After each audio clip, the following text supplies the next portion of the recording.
Hello everyone and welcome back to another Figurehead Reviews video. And today we are taking a look at the Transformers R.E.D. Walmart exclusive Optimus Prime.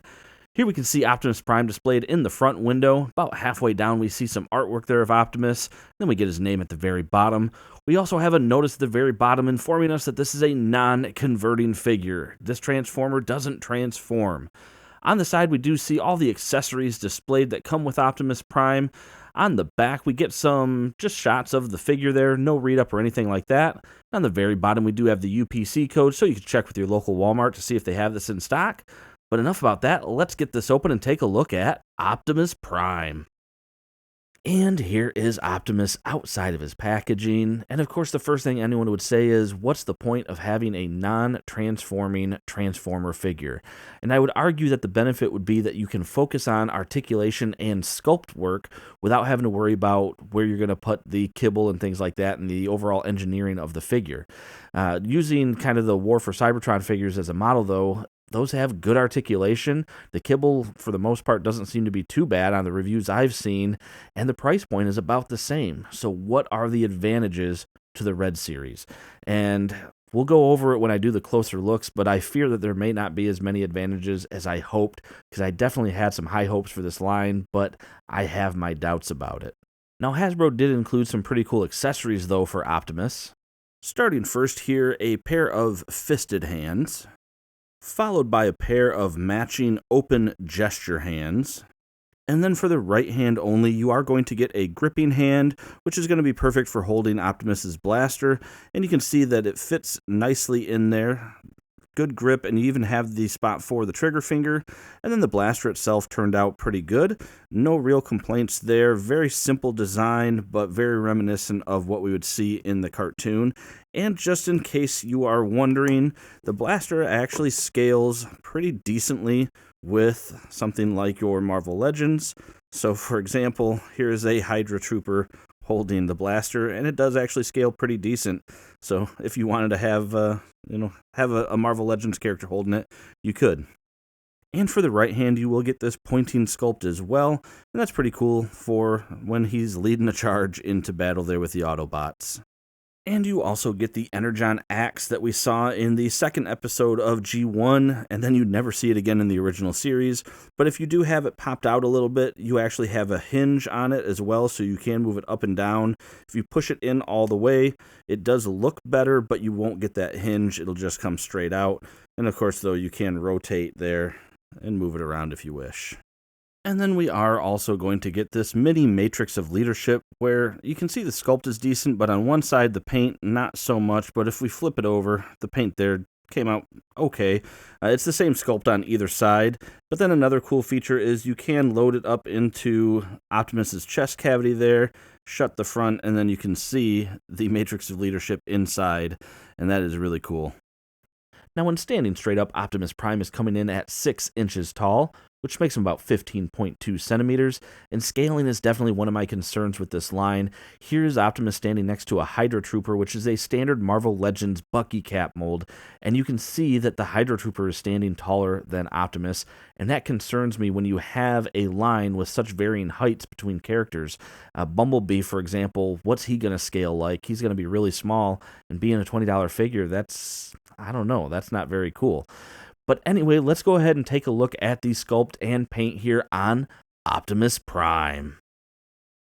And getting up close, starting first with the head sculpt, we get a pretty iconic look here for Optimus, but when I look at this head sculpt, it just looks, I don't know, it looks messy. Like, we get all these little bumps and things like that. You can see a lot better when I have the light reflecting on it. And those little imperfections seem to stand out quite well from a distance. Even though we're looking at them, with an extreme close-up here, it still seems to be noticeable when just looking at the figure. There's also, it's not as easy to tell, but there's also kind of like at the tips here of this part, it's kind of a lighter shade of blue. And that's certainly, I would imagine, not intentional. It's probably a result of just being thinner material down there, or a result of the mold making process. And then, on the back side, we get some more scuffs and things like that. I mean, I'll have to take a look at that. flashing on the back piece. I mean, at least they put the flashing of these parts on the back, so that's good. But I don't know, the sculpt there just kind of looks rough to me. Very much, though, staying true to the original G1 design, so very just sharp edges and things like that. And the paint you're going to notice is going to match more of the animation style versus the classic toy. So, like, we don't get, the stickers that had, like, all the cybernetic looking stuff here. We don't get that. We just get the plain blue. We don't get gray in here or anything like that I've seen with some depictions. But let's see. But we do get the Autobot logo there with some paint, and that came out looking actually not bad. So that is good. Getting up close here to the chest cavity, you can see just pretty simple design in there. Nothing really intricate or anything like that. We do have the blue tint to the windows, so that's good. Silver going around, a little miss on some of the paint there. I feel like this is a little too bright here. Let me move my lights back. Yeah, I mean, you get all these just, like I said, sharp edges and things like that. You get a good amount of marbling, too, that could be noticeable on some of these parts. I mean, that right there is pretty rough looking. I mean, it circles all the way around. Like, that's some of the stuff that, when I look at this, I don't see a $20 figure. We got more flashing on the back of the feet. I mean, again, they kept the flashing on the back, but some of the marbling here on those parts, I mean, what do we got there? Just a chunk taken out? I didn't even notice that. That doesn't look to be intentional. Yeah, a lot of marbling as I'm looking around, and a lot of flashing too. I mean, there's some more flashing on the front of the arms. One thing I noticed too, like, why did you use blue pegs? It's gonna be in the white area of his leg on both sides, so why not have a white peg there? Instead, we get a blue peg, so it stands out like crazy. That was something that I noticed too. So, I mean, I don't know, looking at this guy, the sculpt and everything does look good. And like I said, you don't have a lot of extra kibble and stuff like that. So you're able to keep a clean sculpt and keep it true to G1 not comics, cartoons. But I don't know, it just doesn't look great. Now, jumping into the articulation, so you got the head that can move side to side. He can't really look down far, but if you do want him to look up, you can. You just get a little bit of a gap there, but you do get some decent range of motion there with the head. He can actually rock it back and forth as well, so that's at least good. The arms can come up a little bit past 90 degrees. You do have full rotation. However, you want to be careful when you're moving it around.